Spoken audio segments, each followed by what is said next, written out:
أعوذ بالله من الشيطان الرجيم بسم الله الرحمن الرحيم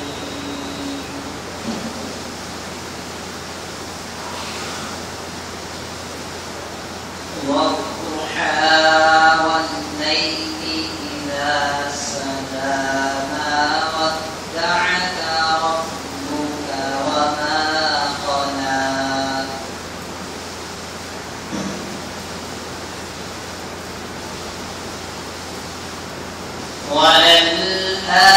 وللآخرة خير لك من الأولى ولسوف يعطيك ربك فترضى ولسوف يعطيك ربك فترضى ألم يجدك يتيما فآوى ووجدك ضالا فهدى ووجدك عائلا فأغنى فأما اليتيم فلا تقهر وأما السائل فلا تنهر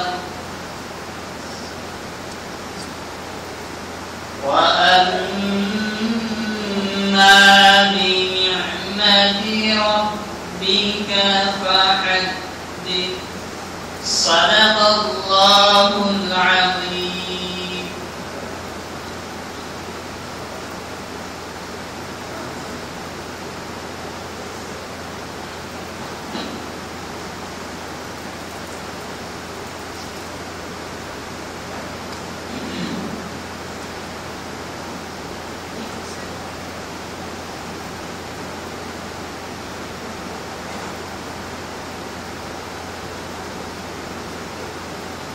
انشاءاللہ ہمارے جو مہمان خصوصی حضرت مولانا عتیق احمد قاسمی صاحب جی کے ورثت انشاءاللہ مولانا مفتی عبدالمجید صاحب کے خطاب کے بعد میں نافذہ کلام پیش کریں گے.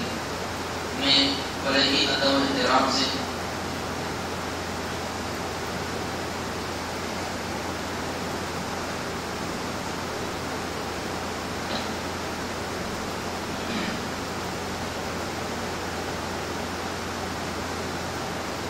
میں سارے ساتھیوں سے گزارش کرتا ہوں کہ وہ مسجد کے اندر کے حصے میں آ جائیں. مسجد کے جو باہر کے حصے میں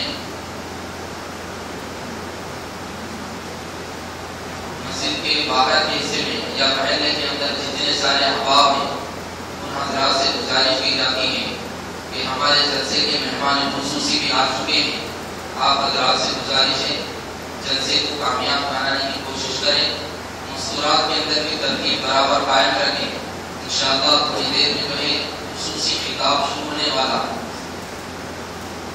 میں بلا کسی تمہید و تبصرے کے ہمارے مہمان خصوصی کو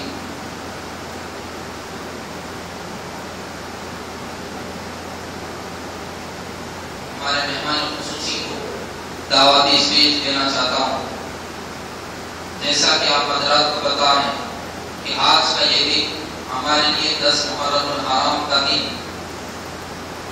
عظمت صحابہ و فضیلت یوم عاشورہ کے عنوان پر اس جلسے کا انعقاد ہوا جا رہا ہے. الحمدللہ گزشتہ سال بھی ہمارے پاس اسی عنوان پر ایک جلسہ منعقد ہوا تھا. الحمدللہ ثم الحمدللہ مستورات کے اندر جس سے جو ہے بڑا دینی فائدہ ہوا تھا. اسی مناسبت سے آج کا یہ جلسہ بھی جو ہے رکھا گیا ہے اور اسی عنوان پر کچھ قیمتی خطاب اور روشنی ڈالنے کے لیے ہمارے مہمان خصوصی حضرت مولانا مفتی عبدالحمید صاحب قاسمی امام و خطیب مکہ مسجد کریم نگر آپ کو میں دعوت اسٹیج دیتا ہوں. وہ آئیں اور اپنے قیمتی کتابات سے ہم سامعین کو مستفیض فرما۔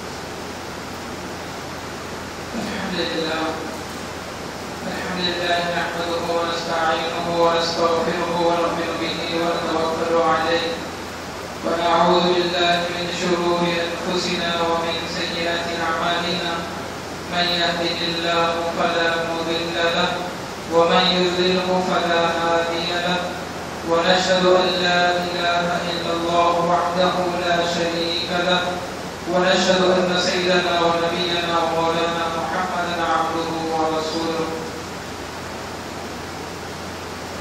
أما بعد أعوذ بالله من الشيطان الرجيم بسم الله الرحمن الرحيم فإن آمنوا بمثل ما آمنتم به فقد اهتدوا صدق الله العظيم وقال النبي صلى الله عليه وسلم الصحابة كلهم عدول أو كما قال عليه الصلاة والسلام۔ محترم بزرگوں اور عزیز دوستوں، دعا فرمائیں کہ اللہ تعالیٰ مجھے حق بات حق نیت کے ساتھ حق طریقے پر پہنچانے کی توفیق نصیب فرمائے اور ان تمام باتوں پر ہم سب کو عمل کی توفیق نصیب فرمائے۔ آج جس جلسے میں ہم شریک ہیں، واقعتاً اس جلسے کے منعقد کرنے میں جو حضرات حصہ لیے ہیں وہ قابل مبارکباد ہیں۔ وجہ صرف اس کی یہ ہے کہ ایک ایسی جماعت کا تذکرہ سننا اور سنانا یقیناً یہ ہمارے لیے اور ہم سب کے لیے عبادت بھی ہے اور ثواب بھی ہے، اس لیے کہ اس جماعت کا تذکرہ ہم سننے کے لیے یہاں پر بیٹھے ہیں۔ یہ وہ جماعت ہے جس کو اللہ تعالیٰ نے بھی تعریف فرمائی ہے اور اللہ کے نبی صلی اللہ علیہ وسلم نے بھی تعریف فرمائی۔ صحابہ ایک ایسی جماعت ہے جو بالکل مقدس، محترم، پاکیزہ، منتخب، محفوظ جماعت ہے۔ صحابہ کی تعریف سے پہلے ہم صحابی کی تعریف کو سمجھیں کہ صحابی کہتے کس ہیں۔ صحابی کہتے ہیں جنہوں نے اللہ کے نبی صلی اللہ علیہ وسلم کو ایمان کی حالت میں دیکھا اور ایمان کی حالت میں اس دنیا سے چلے گئے۔ ایمان کی حالت میں جنہوں نے اللہ کے نبی کو دیکھا اور ایمان کی حالت میں اس دنیا سے چلے گئے تو انہیں صحابی کہتے ہیں۔ اگر ہم آسانی سے اس جملے کو سمجھنا چاہتے ہیں تو ہم سمجھ سکتے ہیں کہ اللہ کے نبی صلی اللہ علیہ وسلم کے جو دوست ہیں، اللہ کے نبی صلی اللہ علیہ وسلم کے جو ساتھی ہیں، انہیں صحابہ کہتے ہیں۔ اور قرآن کریم میں اللہ تعالیٰ نے بہت سے مقام پر صحابہ کی تعریف فرمائی۔ اس سے بڑھ کر اور کیا ہو سکتا ہے کہ اللہ نے خود یہ جماعت کی تعریف فرمائی اور اس جماعت کے سلسلے میں اللہ نے ایک سرٹیفکیٹ دے دیا اور اس جماعت کے سلسلے میں اللہ تعالیٰ نے ایک سند دے دی کہ یہ جماعت ایسی جماعت ہے کہ ہدایت یافتہ ہے۔ اولئک هم الراشدون اولئک هم المهتدون۔ قرآن کریم میں ہم نے پڑھا، اس آیت کا مطلب یہی ہے کہ اللہ نے اس جماعت کو قبول فرما دیا، اس جماعت کو اللہ تعالیٰ نے منتخب فرما دیا اور ایسے طریقے پر اللہ تعالیٰ ان سے راضی ہے کہ دنیا میں بھی اللہ ان سے راضی ہے اور آخرت میں بھی ان سے راضی۔ آپ سوچ نہیں سکتے کہ اللہ تعالیٰ جب خود یہ کہہ دے کہ میں صحابہ سے راضی ہوں تو اس سے بڑی بات اور کیا ہو سکتی ہے۔ جنت میں انسان کے جانے کے لیے اللہ کی خوشنودی ضروری ہے، اللہ تعالیٰ کی رضا جو بھی ضروری ہے. جب تک اللہ تعالیٰ راضی نہیں ہوں گے اس وقت تک جنت اسے نہیں مل سکتی. لیکن اللہ تعالیٰ خود یہ فرما رہے ہیں کہ میں تم سے راضی ہوں اور تم مجھ سے راضی ہو، تو اس سے بڑی بات نہیں ہو سکتی. آج ہم صحابہ کی تذکرے کو سننے کے لیے بیٹھے ہیں، اور صحابہ کی تذکرے کو سن کر انسنی ہمیں کرنا نہیں ہے، سنی اور انسنی ہمیں کرنا نہیں ہے، بلکہ جو صفات صحابہ کی یہاں پر بیان کی جائے اور جو صحابہ کی جو خوبیاں یہاں پر بیان کی جائیں گی، ان خوبیوں کو اور ان صفات کو سن کر اپنی زندگی میں ہمیں لانے کی فکر کرنا. میرے محترم بزرگوں کے دوستوں، اصل جو بات ہے وہ تو مہمان مکرم سے آپ کو سننا. جس مقصد کے لیے ہم یہاں پر بیٹھے ہیں اور جن کو سننے کے لیے ہم یہاں پر بیٹھے ہیں وہ تو مہمان مکرم کو ہمیں سننا ہے. لیکن چند چیزیں تھوڑے سے وقت کے لیے جو میں آپ کے سامنے عرض کر رہا ہوں، وہ بات کو غور سے سنیں اور یہ سن کر یہ سمجھنے کی کوشش کریں کہ صحابہ کی جماعت ایک مقدس جماعت ہے، اور جب تک ہم صحابہ کو اپنا آئیڈیل نہیں بنائیں گے، جب تک ہم صحابہ کو اپنا نمونہ نہیں بنائیں گے، یاد رکھیں ہرگز ہم کامیاب نہیں ہو سکتے، ہرگز ہم کامیاب نہیں ہو سکتے. آج مسلمان پریشان ہیں، آج مسلمان مصیبتوں میں گھرا ہوا ہے. آج سوشل میڈیا کے اندر بہت سی تصاویر اور ویڈیوز کو ہم نے دیکھا ہوگا، اور دیکھنے کے بعد میں ہمارے دلوں کے اندر ایک کیفیت پیدا ہوئی ہوگی، یار مسلمان اتنا کیوں پٹ رہا ہے، آج مسلمان اتنا پستی میں کیوں ہے، آج مسلمانوں کا اتنا کیوں ستایا جا رہا ہے، آج مسلمان ہر طریقے سے پستی میں نظر آ رہا ہے، آخر کیوں؟ ایک سوال یہ پیدا ہوتا ہے. اس سوال کا جواب یہ ہے کہ آج ہم نے قرآن کی تعلیمات کو بھلا دیا. سوال کا جواب یہ ہے کہ ہم نے صحابہ کے نقش قدم کو بھلا دیا. آج سوال کا جواب یہ ہے کہ ہم نے صحابہ کو اپنا آئیڈیل اور اپنا نمونہ نہیں بنایا. آج صحابہ کے تذکرے کو ہم نے سننا بھلا دیا. آج صحابہ کے تذکرے کو ہم نہیں سنتے، آج صحابہ کے واقعات کو ہم نہیں سنتے، کہ جس کی وجہ سے آج ہمارے دل کے اندر وہ غیرت، وہ ایمانی جذبہ اور اس طریقے کا جو ایمان جو صحابہ کے اندر تھا، اس طریقے کا ایمان نہ ہونے کی وجہ سے آج مسلمان پستی میں ہوتا جا رہا ہے، اور مصیبت نہ مصیبت اس کے اوپر چلتی آ رہی ہے. چاہے وہ کہیں کے بھی حالات ہے، چاہے وہ برما کے حالات ہوں، چاہے وہ فلسطین کے حالات ہوں، چاہے وہ عراق کے حالات ہوں، چاہے وہ شام کے حالات ہوں، جہاں کہیں بھی مسلمان پریشان ہے، اس کا واحد علاج یہ ہے کہ وہ اللہ اور اس کے رسول کی تعلیمات کو مضبوطی سے تھامے، صحابہ کرام کے نقش قدم پر چلیں. اس لیے کہ صحابہ کے ایمان کو اللہ نے فرمایا کہ تم بھی اس جیسا ایمان بناؤ. فَإِنْ آمَنُوا بِمِثْلِ مَا آمَنْتُمْ بِهِ فَقَدِ اهْتَدَوْا.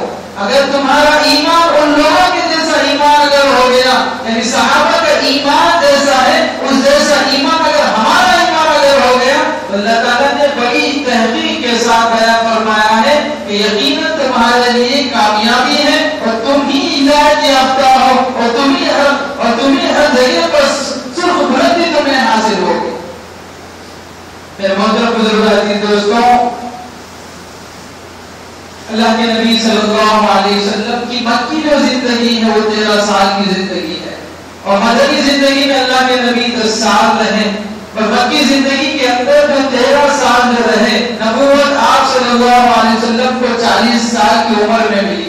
اور جب 40 سال کی عمر میں اللہ کے نبی کو نبوت ملی، تو نبوت کے ملنے کے بعد میں آپ مکے کے اندر 13 سال زندگی گزارے. اسی کو مکی زندگی کہتے ہیں.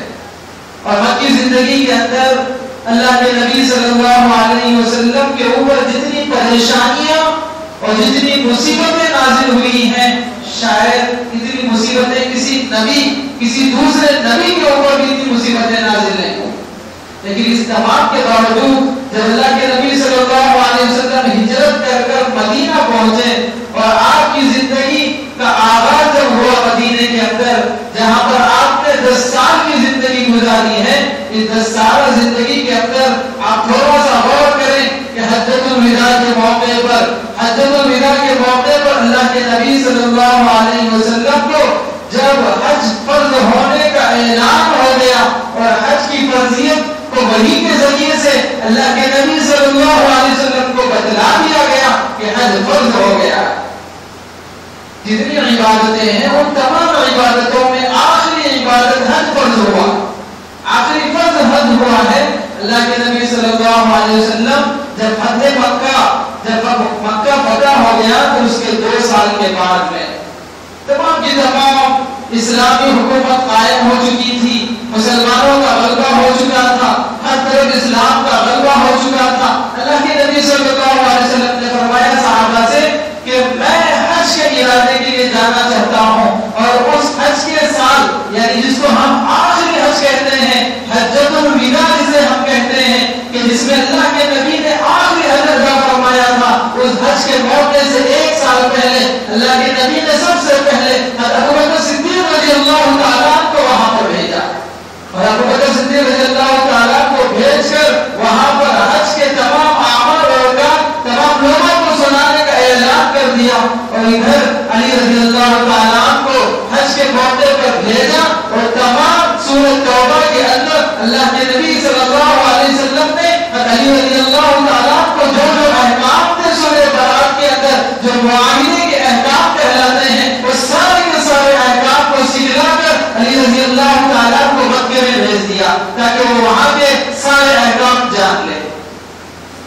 یہ پورا معاملہ ہو رہا ہے. اس کے بعد جب دوسرا سال آیا تو اللہ کے نبی صلی اللہ علیہ وسلم نے علن اعلان فرمایا کہ میں اس سال حج کے ارادے سے جا رہا ہوں اور ساتھ میں اللہ کے نبی نے یہ بھی بیان فرما دیا کہ ممکن ہے کہ میرا یہ آخری حج ہو اور اس کے بعد میری زندگی نہ ہو.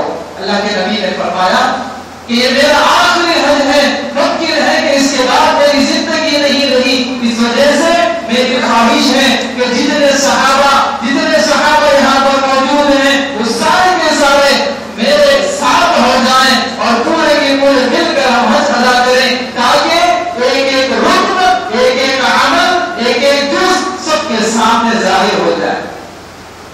اس لیے کہ حج کا جو موقع ہوتا ہے, حج کے جو اعمال جو ارکان ہوتے ہیں وہ ہمیشہ ہر کسی کو یاد نہیں رہتے.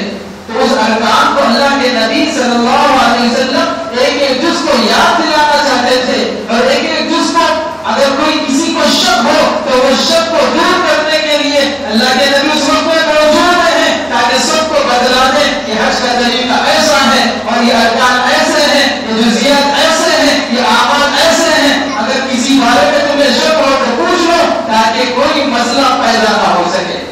کیونکہ اللہ کے نبی نے فرما دیا کہ میرا آخری حج ہے, اس کے بعد ممکن ہے کہ میری زندگی نہ ہو. صحابہ اکرام جو اللہ کے نبی کے ساتھ ہو گئے.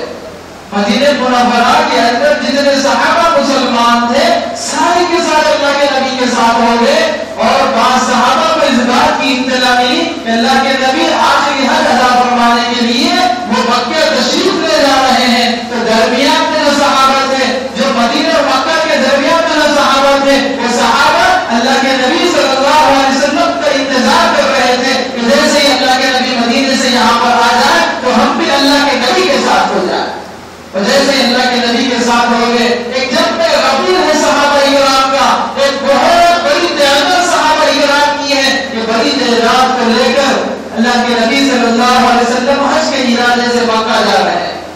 میں صحابہ کی تعریف کرنے کے لیے بیٹھا ہوں, صحابہ کی شان اور صحابہ کی عظمت کو بیان کرنے کے لیے یہاں پر بیٹھا ہوں, لیکن یہ تمہیدی گفتگو اس وجہ سے سمجھا رہا ہوں تاکہ آپ کو صحابہ کا مقام معلوم ہو جائے, صحابہ کی عظمت آپ کو معلوم ہو جائے کہ صحابہ کتنے اونچے اور کتنے بلند درجے کے ہیں. اور یہ ایسی مقدس زبان ہے کہ ہم ان کا تذکرہ چاہے کتنی بھی مرتبہ ہم کر لیں تو ہمارے لیے کم ہے.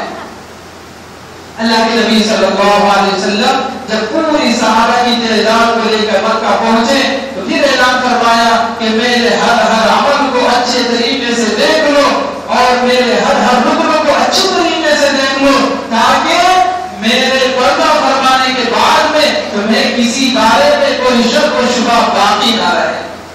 اللہ کے نبی نے جب اعلان فرمایا تو پورے صحابہ اللہ کے نبی کے حج کو دیکھ رہے ہیں اور کرنے دیکھ رہے ہیں کہ کون سے وقت میں اللہ کے نبی کون سا کام کر رہے ہیں، کس وقت میں اللہ کے نبی کون سا کام کر رہے ہیں، جمرات پر، مزدلفہ میں، مینا میں، عرفات میں اللہ کے نبی کا کیا عمل ہے، یہ سارے کے سارے اعمال صحابہ دیکھ رہے ہیں تاکہ اللہ کے نبی کی ایک ایک بات کو محفوظ کر کر امت تک پہنچائے۔ یہ اللہ کے نبی کے صحابہ کا کام تھا۔ پھر محترم عزیز دوستوں، مینا میں جب اللہ کے نبی صلی اللہ علیہ وسلم پہنچے تو پہنچنے کے بعد میں ایسا بلیغ خطبہ اللہ کے نبی صلی اللہ علیہ وسلم نے دیا جو 23 سال کے اندر اللہ کے نبی صلی اللہ علیہ وسلم امت کو تعلیم دیتے رہے، امت کو تعلیم جو باتوں کی دیتے رہے۔ 23 سال کے عرصے میں نبوت کے ملنے کے بعد سے لے کر اللہ کے نبی کی زندگی 23 سال تھی۔ 40 سال میں اللہ کے نبی کو نبوت ملی اور 63 سال کی عمر میں اللہ کے نبی دنیا سے پردہ فرما گئے۔ تو اس دنیا میں جو انقلاب پیدا ہوا، اسلام کا بول بالا ہوا، وہ 23 سال کے عرصے کے اندر ہوا۔ قرآن کریم 23 سال کے عرصے میں نازل ہوا۔ اس درمیان میں وہ انقلاب پیدا ہوا، اللہ کے نبی نے وہ انقلاب پیدا کر دیا تو رہتی دنیا تک کے لیے ایک مثال قائم فرما دی اور ایک ایسی جماعت کو پیدا فرما دیا کہ جو ایسی جماعت کہلاتی ہے کہ اس کے بعد اب کوئی جماعت پیدا نہیں ہو سکتی۔ صحابہ کی جماعت ایسی جماعت ہے کہ اس کے بعد کوئی دوسری جماعت پیدا نہیں ہو سکتی۔ مجاہد کی جماعت پیدا ہو سکتی ہے، اللہ کے راستے میں جہاد کرنے والی جماعت پیدا ہو سکتی ہے، محدثین کی جماعت پیدا ہو سکتی ہے، مفسرین کی جماعت پیدا ہو سکتی ہے، اور ایسے ہی جتنے دین کے کام کرنے والے ہیں وہ سارے کے سارے تنظیموں اور جماعتوں کی جماعت پیدا ہو سکتی ہے۔ اگر نہیں پیدا ہو سکتی تو صحابہ کی جماعت پیدا نہیں ہو سکتی، اس لیے کہ اللہ نے انتخاب فرمایا صحابہ کی جماعت کا۔ اللہ نے انتخاب فرمایا کہ میرے محبوب کے ساتھی، میرے محبوب کے دوست ایسے لوگ ہوں جن کا تقویٰ بھی اونچا ہو، جن کی امانت بھی اونچی ہو، جن کی صداقت بھی اونچی ہو، جن کا ہر کام اونچا اور بلند ہو۔ صحابہ کی جماعت ایک ایسی جماعت ہے کہ جن کے بارے میں قرآن کو پڑھتے ہوئے اللہ کی تعریف، اللہ تعالیٰ کی تعریف کرتے ہو جاتے ہیں، اور ان کے بارے میں ہم جتنا پڑھتے جاتے ہیں اتنا ایمان میں ہماری تازگی پیدا ہوتی ہے، اتنا ایمان ہمارا مضبوط ہوتا ہے، اتنا ایمان ہمارا قوی ہو جاتا ہے۔ صحابہ کی جماعت بالکل مقدس جماعت ہے۔ اللہ تعالیٰ نے قرآن کریم کے اندر صحابہ کی تعریفیں بیان فرمائی۔ میں واقعے کی طرف آتے ہوئے کہنا چاہتا ہوں کہ اللہ کے نبی نے مینا کے اندر جب حج کا موقع ہے، مینا کے اندر ایک خطبہ دیا، اور خطبے کے اندر 23 سال میں اللہ کے نبی نے جتنی جو اہم و دینی اور بنیادی تعلیمات جو امت تک پہنچائی، کھڑے ہو کر اللہ کے نبی نے مختصر انداز میں جو اہم تعلیمات تھی، اللہ کے نبی نے وہ اہم تعلیمات وہاں پر بیان فرمائی۔ اور تمام مختصر تعلیمات میں سے ایک اہم تعلیم وہاں پر اللہ کے نبی نے بیان فرمائی۔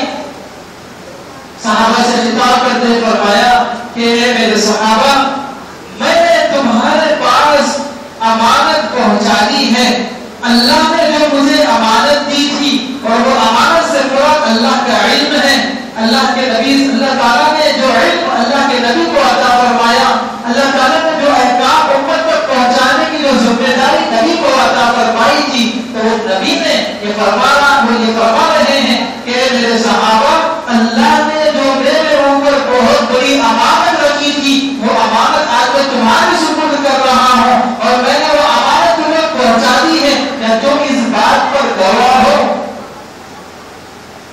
صحابہ نے ایک ہی وقت میں یہ بیان فرمایا کہ اللہ کے نبی صلی اللہ علیہ وسلم، آپ نے جو تعلیمات تھی اور جو چیزیں پہنچانے کی تھی، آپ نے ساری کی ساری چیزیں ہم تک پہنچا دی، کوئی چیز باقی نہیں ہے۔ اس لیے کہ قرآن کریم میں اللہ نے فرما دیا، اليوم اکملت لکم دینکم واتممت علیکم نعمتی ورضیت لکم الاسلام دینا۔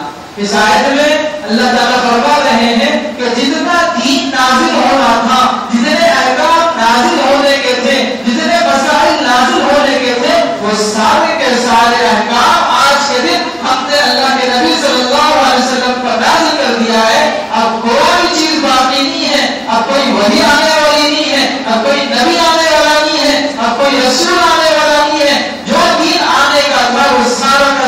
آ چکا. تو صحابہ نے بڑے وقت انداز میں ہوتے ہوئے کہا کہ ہم اللہ کے نبی آپ کی اس بات پر گواہ ہیں اور ہم آپ کی اس بات کو قبول کرتے ہیں. اللہ کے نبی صلی اللہ علیہ وسلم نے آسمان کی طرف شہادت کی انگلی اٹھا کر کہا اللہم اشہد اللہم اشہد اللہم اشہد. اے اللہ آپ بھی گواہ بن جائیے کہ جس طریقے سے میں نے آپ کے علم کو اور آپ کے احکام کو اس امت تک پہنچا دیا تو یہ امت یہ میرے صحابہ خود گواہی دے رہے ہیں کہ میں آپ کے دین کو میں آپ کی تعلیمات کو میں آپ کے احکام کو ان تک پہنچا دیا ہے.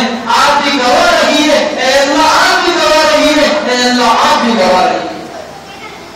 معلوم یہ ہوا کہ حقدار تک میں نے دین کی تعلیمات پہنچا دی ہے اور حقداروں نے باضابطہ میرے بات کی تصدیق کی ہے اور میرے بات کی گواہی دی ہے. اور اے اللہ آپ بھی میرے اس بات پر گواہ ہیں. اے اللہ کل میں قیامت کے دن میدان حشر کے دن میں اپنے دامن سے پاک ہو جاؤں کہیں مجھ سے کوئی سوال نہ کیا جائے.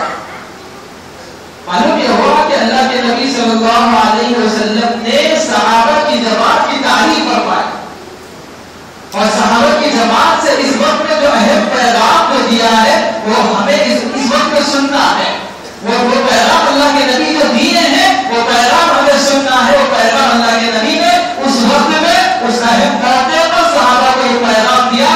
اے میرے صحابہ جتنے یہاں پر حاضر ہیں ان تمام تک میری بات پہنچ چکی ہے. اب تمہاری ذمہ داری ہے کہ تم تمام کے تمام غائبین تک پہنچا دو. جو یہاں پر حاضر نہیں ہے ان تمام تک جا کر اس پیغام کو پہنچا دو. جو تعلیم میں نے تم تک پہنچائی ہے جو احکام میں نے تم تک پہنچائے ہیں وہ سارے کے سارے احکام وہ سارے کے سارے مسائل وہ سارے کی ساری دینی باتیں تم امت تک پہنچانا تمہاری ذمہ داری ہے. آپ غور کر سکتے ہیں کہ صحابہ کرام جس وقت میں مدینہ منورہ کے اندر آج بھی بہت سے صحابہ ہیں جو مدفون ہیں مدینہ منورہ کے اندر.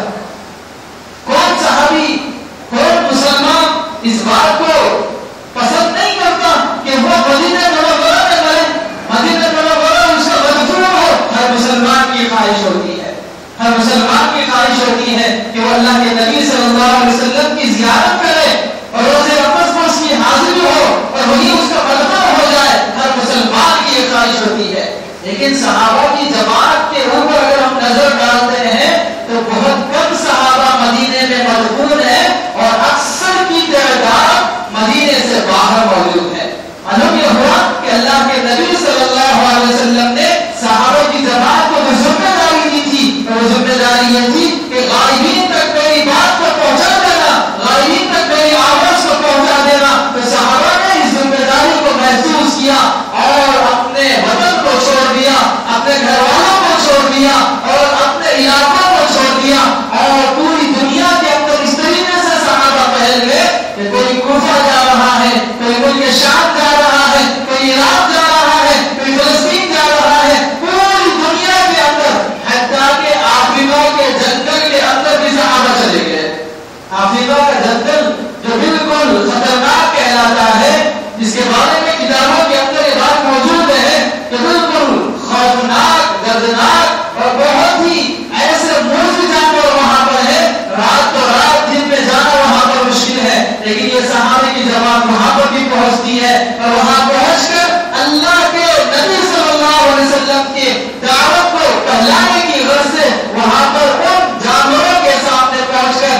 دشت و دشت رہے دریا بھی نہ چھوڑے ہم نے پہلے ظلمات میں دوڑا دیے گھوڑے ہم نے. صحابہ کی وہ جماعت ہے کہ ان کا ایمان اتنا مضبوط ایمان تھا کہ گھوڑوں کی جماعت کو گھوڑوں کو باضابطہ اس دریا پر جب دوڑا دیا تو تاریخ میں بات لکھی ہوئی ہے کہ جب دریا پار ہو گیا تو گھوڑوں کے کھر کو دیکھا گیا کہ ایک خطرہ پانی کی گھوڑوں کے کھر کو لگا ہوا ہے. یہ کیوں کیا ہوا؟ صحابہ کے ایمان تھا, اللہ کے نبی سے اتنی محبت تھی. آج ہم اللہ کے نبی سے محبت کا دعویٰ کرتے ہیں, صحابہ سے محبت کا دعویٰ کرتے ہیں, حضرت حسن رضی اللہ تعالیٰ عنہ سے ہم محبت کا دعویٰ کرتے ہیں, لیکن ہمارا دعویٰ محض زبانی دعویٰ ہوتا ہے, عمل کا دعویٰ نہیں ہوتا, زبانی دعویٰ ہوتا.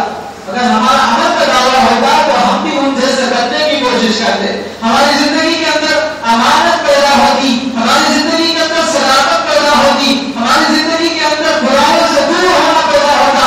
اس لیے کہ اللہ نے صحابہ کی تعریف کرتے ہوئے فرمایا کنتم خیر امۃ اخرجت للناس تأمرون بالمعروف وتنهون عن المنکر, بہترین امت ہو. اللہ تعالیٰ نے صحابہ کی تعریف کرتے فرمایا اور اس کے واسطے سے صحابہ کے واسطے سے اس امت کی تعریف اللہ نے فرمائی کہ تم بہترین امت ہو. کیوں سر ہو؟ اس لیے کہ تم نیکی کا حکم دیتی ہو اور برائیوں سے روکتی ہو. لیکن آج ہمارا حال یہ ہے, آج ہمارے معاشرے کا حال یہ ہو گیا ہے کہ ہم نکاح کرتے ہیں تو اس کے اندر بھی رسم و رواج ہے, اور اگر ہم کوئی خوشی کا موقع کرتے ہیں تو اس میں بھی رسم و رواج موجود ہے. اگر ہم کوئی خوشی کا موقع اور کوئی غم کا موقع یا کوئی بھی چیز اگر ہم گھر کے اندر کر رہے ہوں تو وہاں رسم و رواج کو ہم نے تعلیم کر لیا اور شریعت کے احکام کو آج ہم نے پامال کر دیا.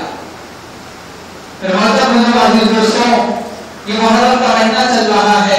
اس محرم کے مہینے کی نسبت سے آج ہم جو بیٹھے ہیں, شہادت کی نسبت سے ہم بیٹھے ہیں.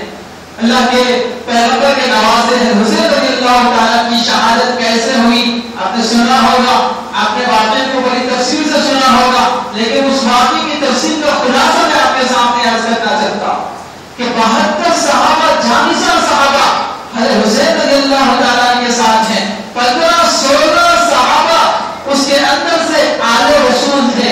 اللہ کے نبی کے خاص رشتہ دار جسے کہتے ہیں انہیں آل رسول کہا جاتا ہے.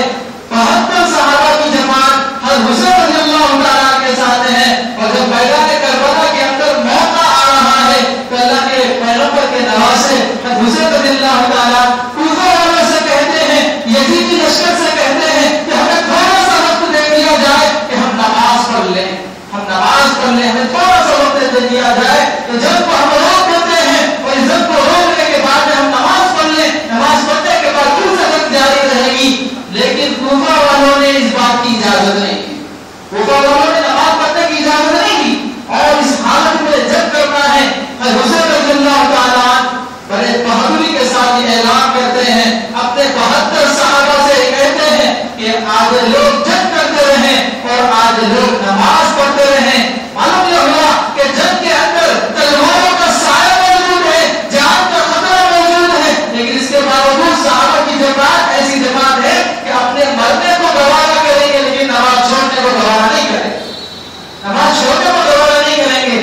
جبکہ نماز میں ہمیں کامیابی ہے, نماز کو اللہ نے دین کا ستون قرار دیا, نماز کو اللہ نے اللہ کے نبی صلی اللہ علیہ وسلم نے دین کا ستون, دین کا پلر قرار دیا. لیکن اس کے باوجود آج ہم اپنے معاشرے میں دیکھتے ہیں کہ فجر کی نماز میں ہمارے مسجد کے اندر کتنی تعداد ہے, فجر کی نماز میں ہماری مسجد کے اندر کتنی تعداد ہے.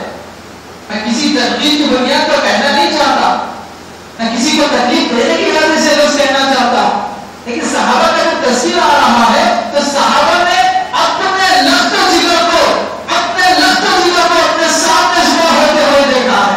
میدان کربلا کا پیغام ہمیں ملتا ہے کہ اپنے لخت و جگر کو وہاں پر ذبح ہوتے ہوئے دیکھا ہے اور خون کی ندیاں وہاں پر بہ گئی ہیں, لیکن اس کے باوجود نماز کو چھوڑنا گوارا نہیں ہوا.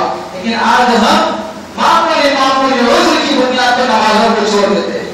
معمولی بالکل کوئی عذر ہمارے لیے نہیں ہوتا, ہم نمازیں چھوڑ دیتے ہیں. آپ دیکھ لیجیے کہ غیروں سے ہمیں شکوا نہیں ہے, غیر تو ہمارے دشمن ہیں, لیکن اپنوں نے اتنا بہت بڑا ستم یہ ڈھایا ہے کہ کہ مساجد کو جب آباد نہیں کیا تو غیروں کو یہ موقع مل گیا کہ وہ مسجدوں کے اوپر قبضہ کر لے. اگر ہم مسجد کو آباد کر دیں تو کسی کی مجال نہیں تھی، کسی کی مدد نہیں تھی کہ مسجد کے اوپر قابض ہو سکے، مسجدوں کے اوپر حملہ کر سکے، مسلمانوں کے اوپر حملہ کر سکے، کسی کی مدد نہیں تھی. اگر ہم نماز کے پابند ہوتے، ہم مسجد کو آباد کرتے اور مسجد کے اندر ہم اللہ کے حضور میں. بعض لوگ یہ کہتے ہیں، میں یہ بات کہنا چاہتا ہوں کہ بعض لوگ یہ کہتے ہیں کہ بھائی آج مسلمان پستی میں ہیں، آج مسلمان بڑا کمزور ہے، آج مسلمانوں کے اوپر ظلم اٹھایا جا رہا ہے. بعض تنظیمیں مسلمانوں کے پیچھے پڑی ہوئی ہیں، جو سب باتیں اپنی جگہ مسلم ہیں، بعض لوگ یہاں تک